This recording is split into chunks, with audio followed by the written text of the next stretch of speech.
Welcome to Jessie Bear Book Club, and today I want to talk about Wildcards 6, Ace in the Hole. I just finished reading it, and oh my god, it blew my mind. Whenever I read anything, I always seem to gravitate towards baddies or the evil characters.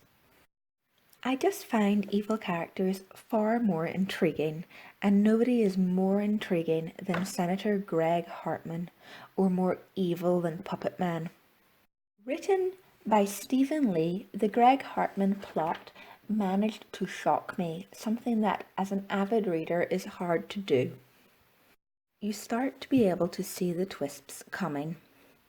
The death of Puppet Man and the Gimli persona, and then the realization by Greg that there never was a Puppet Man or a Gimli, was so shocking to me as a reader, I had to take a moment to let it sink in. I realized that as a child, Greg Hartman created Puppet Man to deal with his wildcard abilities because he was scared to tell people that he had the wildcard because of people like the Reverend Barnett.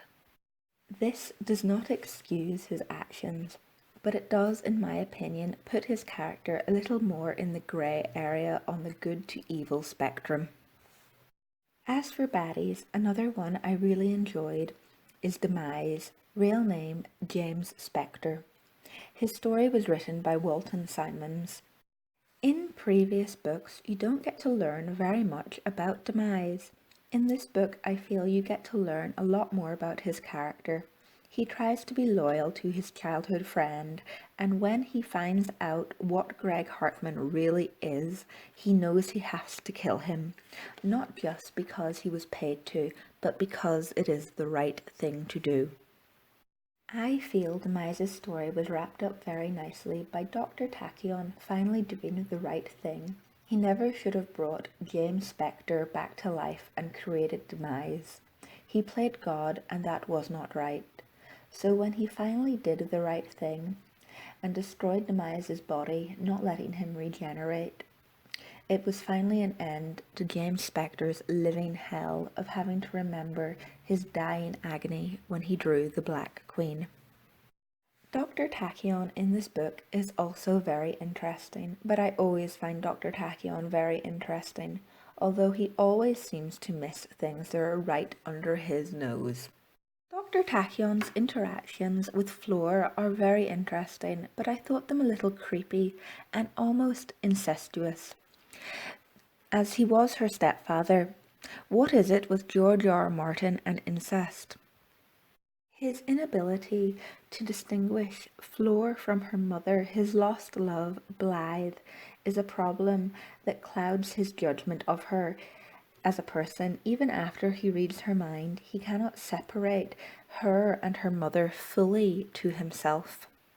The loss of Dr. Tachyon's right hand, I feel, is very symbolic. Right hands in history symbolize strength, growth, and authority.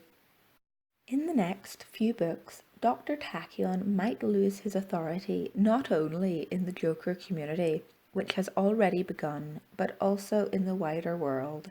People may start viewing him as a product of a bygone age. He may even be usurped by his grandson Blaze. I really enjoyed Jack Braun, aka Golden Boy's storyline, written by Walter John Williams. I always thought Golden Boy, the traitor ace, was judged too harshly by his critics. Like Tachyon, due to his lack of aging, he is finding it hard to come to terms with the changing world around him. But unlike Tachyon, who is happy to stand out in the crowd, all Jack Braun wants to do is fit back in. I really enjoyed Golden Boy's two separate fights. The first one with Mackie Messer and the second with Demise. Mackie Messer, aka Mac the Knife, is about as evil as you can get in this book.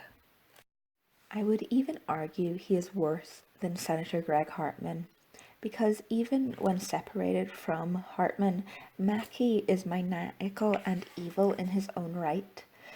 He admits to murdering his own mother as a teenager, but Mackie Messer is 100% mad, having been admitted to mental hospitals as a teenager. Before or after his mother's murder, we do not know.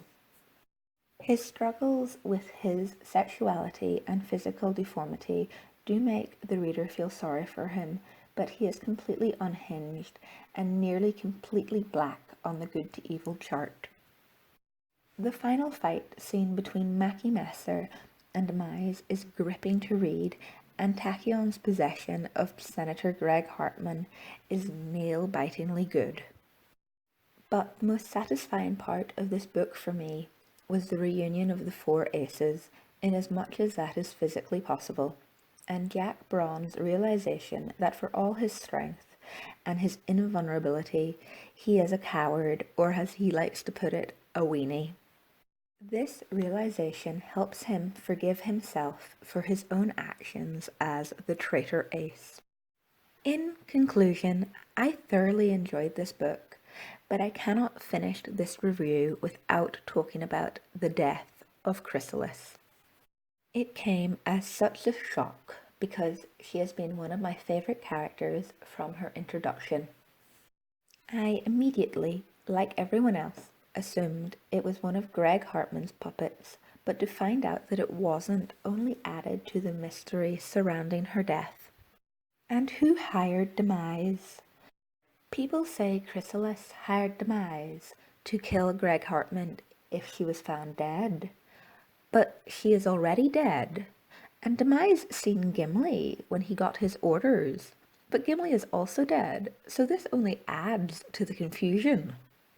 Is there perhaps a new ace with a new power that we don't know about that is behind all of this?